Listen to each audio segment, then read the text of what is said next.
Hey guys, Scott and Vanessa Martindale here with Blended Kingdom Families. At BKF, we believe now is the time to change the modern day interpretation of the blended family. Absolutely, you guys. As a blended family ourselves, God laid it on our hearts to build a ministry that helps support blended families by equipping your marriage, uniting the family unit, and igniting your faith. Our mission is that you would be touched by God and experience His goodness through this ministry, that your family would have practical skills, resources, and tools to help you live that abundant blended life.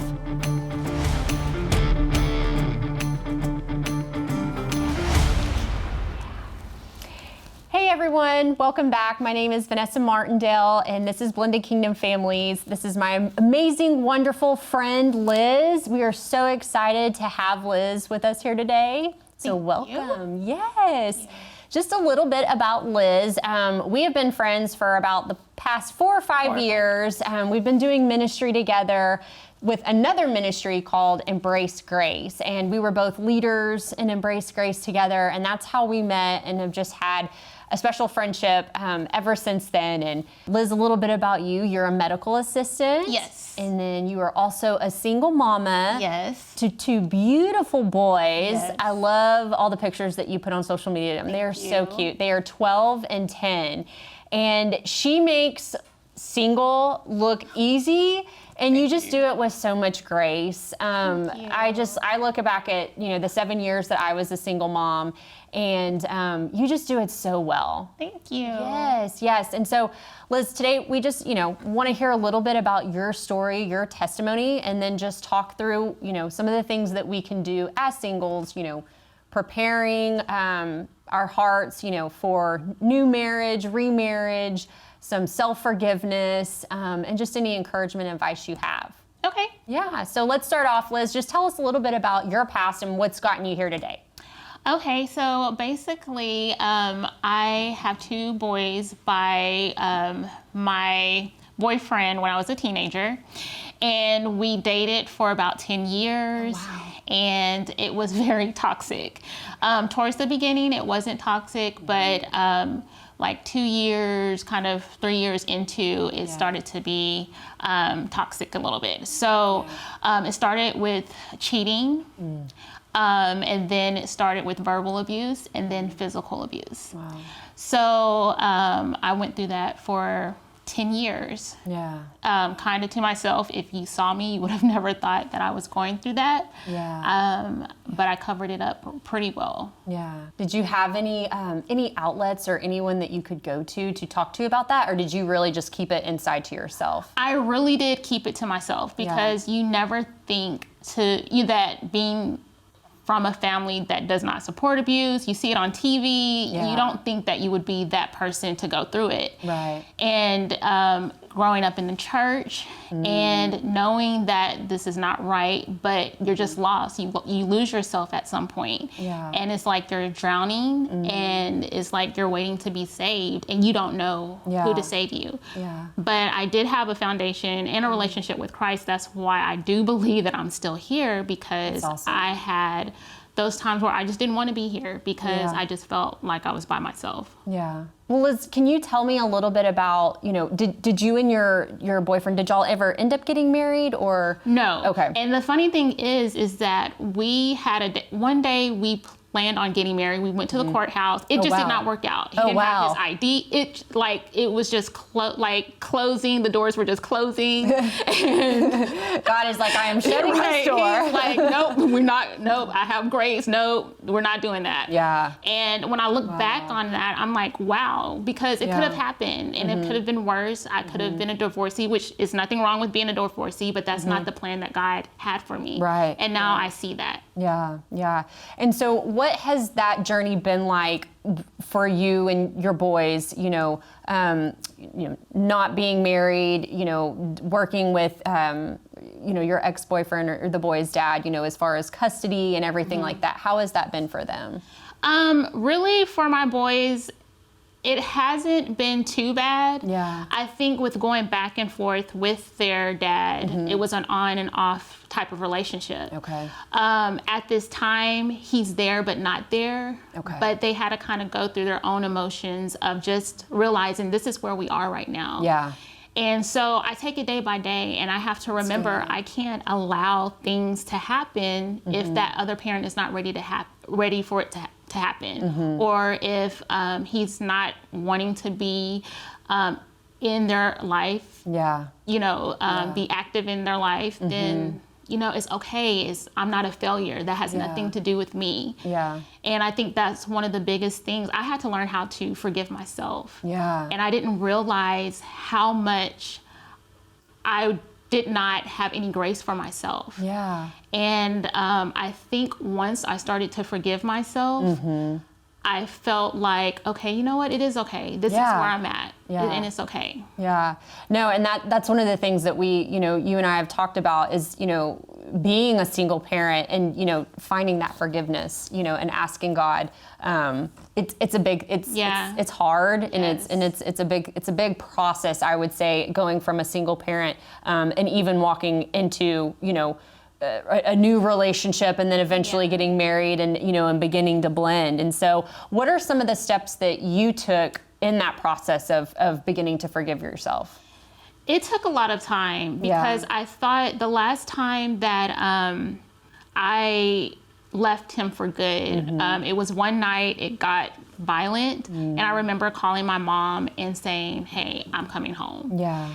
And I thought at that time, like, I knew then that I was never going to go back. Yeah. But I just thought that was it. Like, I made it. Like, I'm here. I'm done. I'm done. Like, I'm a strong woman, but I didn't know how broken I was. Yeah. And I remember going to Gateway, my first time going to Gateway, I felt like this church is too much. There's too many married people. Yeah. There's just too much love. This is not for me. Yeah. And I think at that point, I realized, wow, I don't believe that I'm worthy. I don't think that I'm enough. And Gateway really taught me that it's okay to be where you are. Yeah. And I think also trying to find my place as a mom, Right. as just a woman, Yeah. I had to find myself. I had to release titles that I was giving myself. That's Super good. mom, having these expectations that people put on me. Like, I didn't realize that was breaking me down. And so I think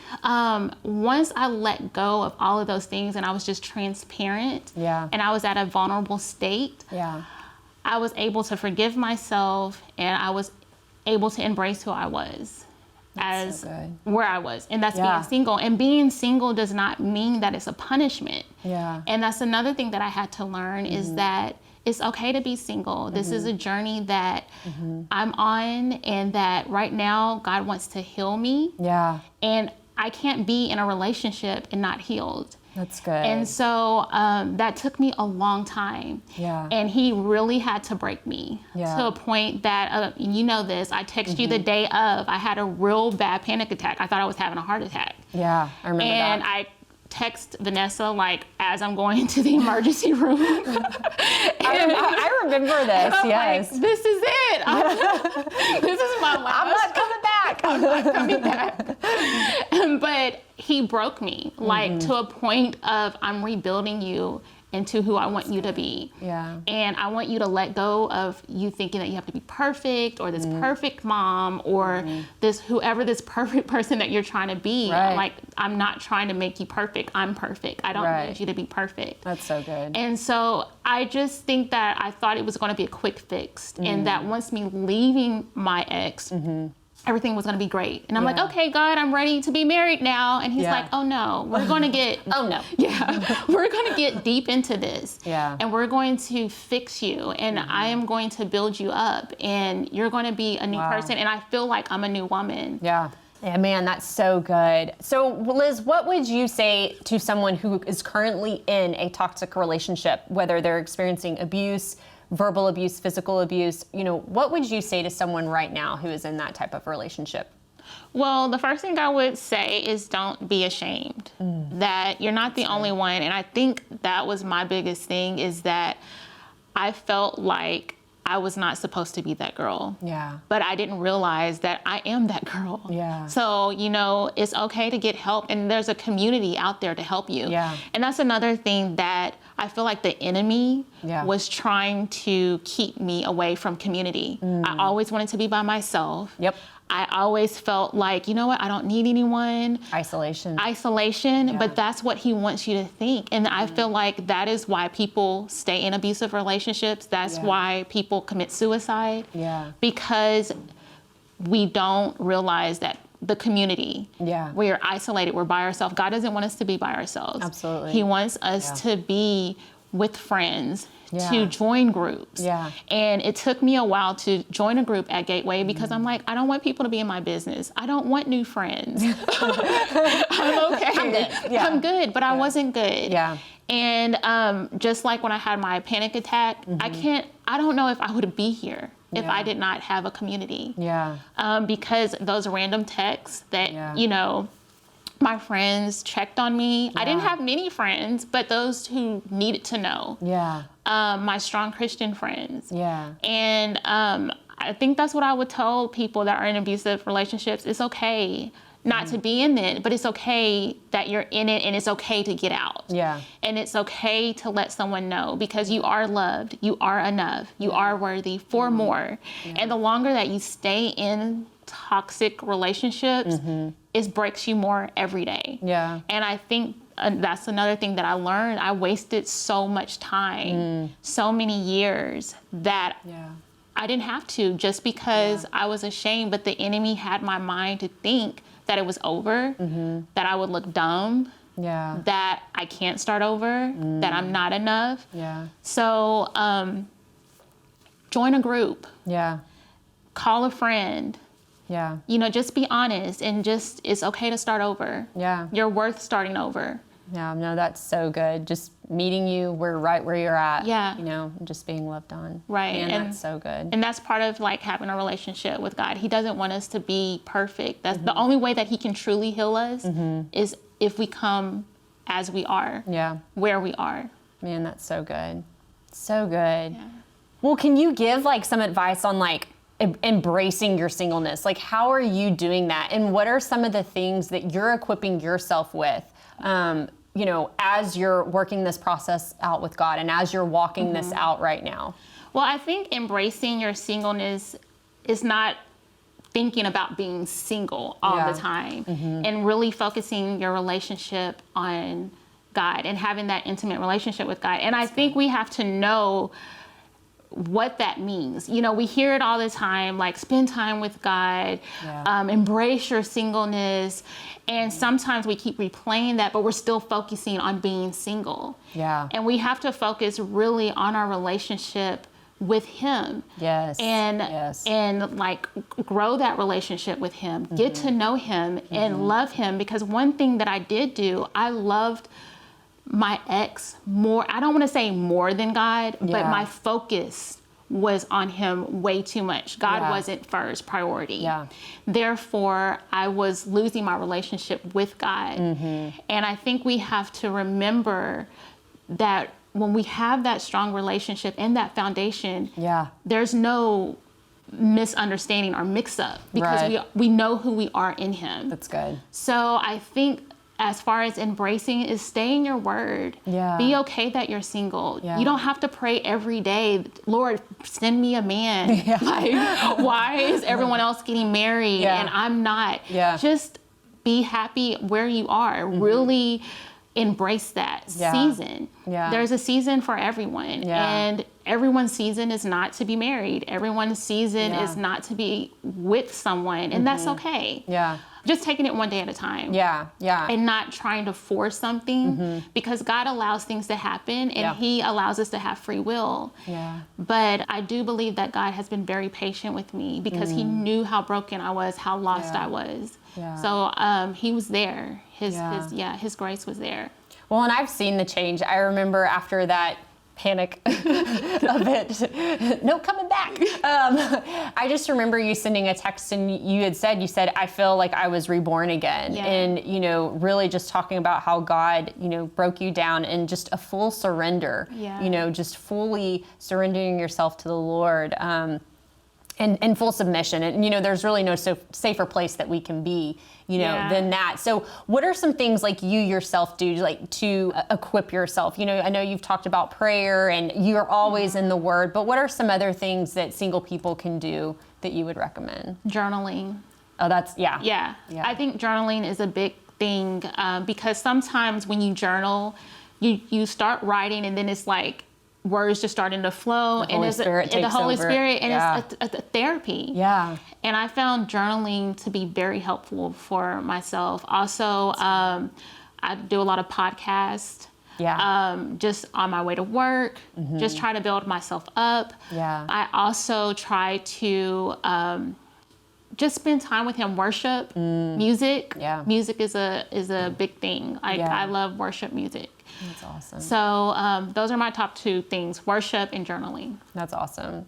Yeah, I love journaling. And Scott, he's talked about this before on other podcasts, and just writing out declarations over yourself, or just the things that you want, and that God, I know you promised me this, or a spouse, or whatever that may be, and just praying into those things. But I love sometimes just journaling, and I'll go back and I'm like, wow, yes, I wrote that? Yeah. That wasn't me. That was the Holy Spirit. Yeah. But just seeing, having revelation even after you read it of some of the things that God's trying to, work in and through us. Right.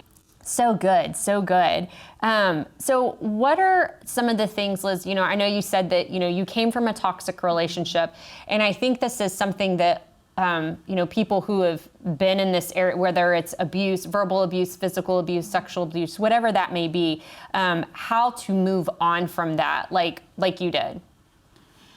I think how you move on is you have to be honest with yourself. When you're weak, it's okay. God, I'm weak. I don't know what I'm doing. I don't know how to move on. And I had a lot of moments like that. Yeah. Where I would just be like, I don't know. Honest moments. I just don't know moments. Like, this is it. This is all I have. Yeah. And so I think just being honest with yourself of where you are and not trying to force yourself to be someone that you're not. I think that's the biggest thing that you can, do, is just to be honest with yourself. No, that's good. Yeah. And I know, God will, when we can be honest with Him and honest with ourselves, that's when, He can pick us up and just move us somewhere else, and begin the work. Right. So that's so good. I love that. So as a single mom, and how long, Liz, have you been single now? I don't know. Hundreds of years. You're like, I don't want to talk about it. No, I'm just joking. It's been like, probably like 4, like to be truly single where I haven't gone back, it's like 4 years. 4 years, okay. If you could give any other single person that's listening or that's about to start to date again, or possibly, begin to blend a family, what are some good nuggets or encouragement or advice that you would want to give or say? What I would first say is don't settle. I think that a lot of times we feel like we have to be this person in order to have this person. Yeah. And a lot of times when we start compromising, we start settling. Yeah. And so I believe that it's okay, to not settle. If you have to settle to be with someone, they're not for you. And I think that's the biggest thing is just don't compromise who you are. Be obedient to God too, because it's hard. We live in a society where it's instant gratification. And if you're not giving yourself, then it's like, wait, what? Even with sex, it's just, even speaking about sex is hard. And so being obedient to God is the biggest thing that I've learned to help me too, to heal. So good. And I see those blessings when I'm obedient. So not settling, being obedient to God. And sometimes we don't know because we're broken. But when we know to do what we're supposed to do, do it. and he will bless you. And God blesses you anyway, but I just mean that there's a different type of, I feel like, a blessing. You see those doors opening versus being disobedient. Sure, absolutely. Yeah. No, that's good. And I think too, going from being single to married, whenever you're talking about obedience, that was one thing Scott and I had talked about. We were like, God, we want our marriage to be blessed. Like we want, obviously for me, it to be different from the first time before. So being obedient and following those things that we felt like he was calling us to do prior to marriage, was so important. And the reason why we feel like he has blessed our marriage. And so that's so good. That's so good. Is there anything else, Liz, that you'd want to say, or?